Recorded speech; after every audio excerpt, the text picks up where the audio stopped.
इस साल जननायक कर्पूरी ठाकुर के बाद अब केंद्र की मोदी सरकार ने बीजेपी के कद्दावर नेता और देश के पूर्व उप प्रधानमंत्री लालकृष्ण आडवाणी को भारत रत्न दिया जाएगा, इसका ऐलान किया है। प्रधानमंत्री मोदी ने ऐलान करते हुए कहा कि हमारे समय के सबसे सम्मानित राजनेताओं में से एक है। उनका भारत के विकास में योगदान अविस्मरणीय है। उनका जीवन ज़मीनी स्तर पर काम करने से शुरू होकर हमारे उप प्रधानमंत्री के रूप में देश की सेवा करने तक का है।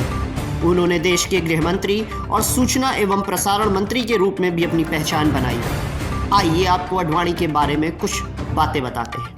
पीएम मोदी ने कहा कि सार्वजनिक जीवन में लालकृष्ण आडवाणी जी की दशकों लंबी सेवा को पारदर्शिता और अखंडता के प्रति अटूट प्रतिबद्धता द्वारा चिन्हित किया गया है, जिसने राजनीतिक नैतिकता में एक अनुकरणीय मानक स्थापित किया है। उन्होंने राष्ट्रीय एकता और सांस्कृतिक पुनरुत्थान को आगे बढ़ाने की दिशा में अद्वितीय प्रयास किए हैं। उन्हें भारत रत्न से सम्मानित किया जाना मेरे लिए बहुत भावुक क्षण है। मैं इसे हमेशा अपना सौभाग्य मानूंगा कि मुझे उनके साथ बातचीत करने और उनसे सीखने के अनगिनत अवसर मिले। बता दें कि लालकृष्ण आडवाणी भारतीय जनता पार्टी के संस्थापक सदस्यों में से एक है। प्रधानमंत्री नरेंद्र मोदी आडवाणी को अपना राजनीतिक गुरु मानते हैं।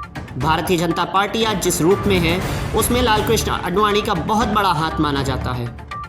एक समय बीजेपी के केवल 2 ही सांसद हुआ करते थे, वहीं आज पार्टी केंद्र समेत कई राज्यों में सरकार चला रही है। राम मंदिर आंदोलन को भी आडवाणी ने हवा दी थी। उन्होंने ही सोमनाथ से अयोध्या तक रथ यात्रा निकाली थी। रथ यात्रा में उनके साथ नरेंद्र मोदी भी थे।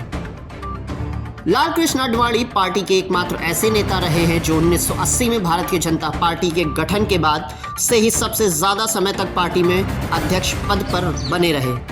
पहली बार वह 1986 से 1990 तक अध्यक्ष रहे और उसके बाद 1993 से 1998 और फिर 2004 से 5 तक पार्टी अध्यक्ष रहे। बतौर सांसद 3 दशक की लंबी पारी खेलने के बाद आडवाणी पहले गृह मंत्री रहे, बाद में अटल जी की कैबिनेट में 1999 से 2004 के बीच उप प्रधानमंत्री भी बने। लालकृष्ण आडवाणी का जन्म पाकिस्तान के कराची में 8 नवंबर 1927 को एक हिंदू सिंधी परिवार में हुआ था। उनके पिता का नाम किशन चंद आडवाणी और मां का नाम ज्ञानी देवी है। उनके पिता पेशे से एक उद्यमी थे। शुरुआती शिक्षा उन्होंने कराची के सेंट पैट्रिक हाई स्कूल में ग्रहण की थी। इसके बाद वह हैदराबाद सिंध के डीजी नेशनल स्कूल में दाखिला लिया था। 1947 में आडवाणी देश के आज़ाद होने का जश्न भी नहीं मना सके, क्योंकि आज़ादी के महज कुछ घंटों में ही उन्हें अपने घर को छोड़कर भारत रवाना होना पड़ा। विभाजन के समय उनका परिवार पाकिस्तान छोड़कर मुंबई आकर बस गया। यहाँ उन्होंने law college of the Bombay university से कानून की पढ़ाई की। उनकी पत्नी का नाम कमला आडवाणी है। उनके बेटे का नाम जयंत आडवाणी और बेटी का नाम प्रतिभा आडवाणी है।